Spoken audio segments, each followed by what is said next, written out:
Hello guys, মানে ইউটিউবারের নতুন একটি ব্লগে তোমাদের সবাইকে ওয়েলকাম। আর আজকে আমি ওয়েলকাম করছি না, এই যে আমার সোনা বাবা বাচ্চাটা তোমাদের ওয়েলকাম করছে। আর হাতে দেখেছো, এই দেখো বিপত্তারিণী তাগাটা কিন্তু বেঁধে আছে।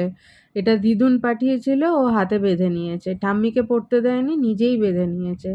আর এই যে মেজো সোনা কত সুন্দর সেজে গুজে বসে আছে, আবার জামার ম্যাচিংয়ে পাগড়িও পরেছে। আর এই যে ছোট্ট সোনা গরু বাছুর। আর এই যে কয়েনটা দেখছো, সিলভার কয়েনটা, এটা আমি ধানতেরাসে কিনেছিলাম। তো ওরা সবাই মিলে তিনজনে বসে আছে, দেখো কি সুন্দর করে। আর আমি আজকে করছি ঘর পরিষ্কার। আমার বেডরুমটার অবস্থাটা এই যে এখন এরকম। এবার এটাকে পুরো সেট করতে হবে, আগে সব পরিষ্কার করে নিয়েছি। তারপর গলা শুকিয়ে গেছে কাজ করতে করতে, তাই ভাবলাম একটু পোমোগ্রানেট জুস খেয়ে নিই। এটা খাওয়া হয় না, স্যান্ডি খুব রাগ করে টাইমে টাইমে এই জিনিসগুলো না খেলে। তো তার জন্য ওটা খেতে খেতে একেবারে পিলো কভারগুলো পরিয়ে নিচ্ছি।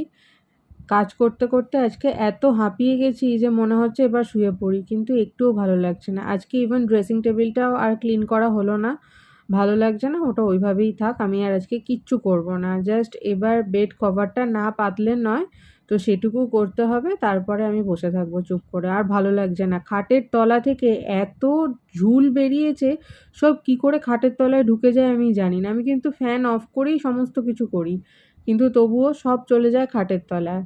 আর এবারে বেড কভারটা পেতে নিই। বারবার চুল ঠিক করছি, ঘাম মুছছি, মুখ চুল করছি, এক একটা করে এক্সকিউজ দিচ্ছি, কিন্তু আমার কাজটা আমাকেই করতে হবে। এই যে বেড কভারটা পাতার পর আমার বেডের অবস্থাটা এখন এরকম নিট অ্যান্ড ক্লিন। সব কিছু টিপটপ হয়ে গেছে, এসির ওপরও পরিষ্কার করা হয়ে গেছে, ফ্যান পরিষ্কার করে নিয়েছি। বেড কভারটা যখন তুলি তখন এই জিনিসগুলো একেবারে করে নিই, যাতে আর পরে না করতে হয়। আর এই দেখো ডগিগুলোর জলের বাটিতে দেখেছো কে বিস্কিট দিয়েছে, এই কাণ্ডটাই করে। কি বলবো বলো, আমি আবার নতুন বাটিতে জল দিলাম। আর এদিকে খুব খিদে পেয়েছে বলে চিৎকার করেই যাচ্ছে, চিৎকার করে যাচ্ছে, মুখে তো বলতে পারছে না, আমাদের ডেকে যাচ্ছে এই করে।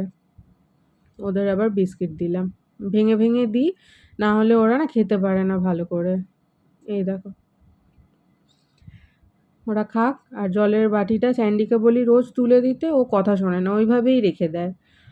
মানে মানুষকে আর কি বলবো, যাই হোক ছাড়ো, মানুষের কথা যত বলবো তত বেশি মাথা গরম হয়ে যাবে, নিজের ওপরে নিজের রাগ ধরবে। তো যে করছে করুক, যা করছে সেটা শাস্তি তো অবশ্যই পাবে, কারণ ওনার চোখকে তো কেউ ফাঁকি দিতে পারবে না। আমাদের চোখে যতই ফাঁকি দিক, আমাদের পিছনেই এই কাজগুলো করে। তো যাই হোক চলো, আজকে এটা বলতে বলতেই ভিডিওটা শেষ করি। দেখা হচ্ছে নেক্সট আরেকটা ভিডিওর সঙ্গে। আর এই ভিডিওটা তোমাদের কেমন লাগলো সেটা অবশ্যই কমেন্ট করে জানাবে।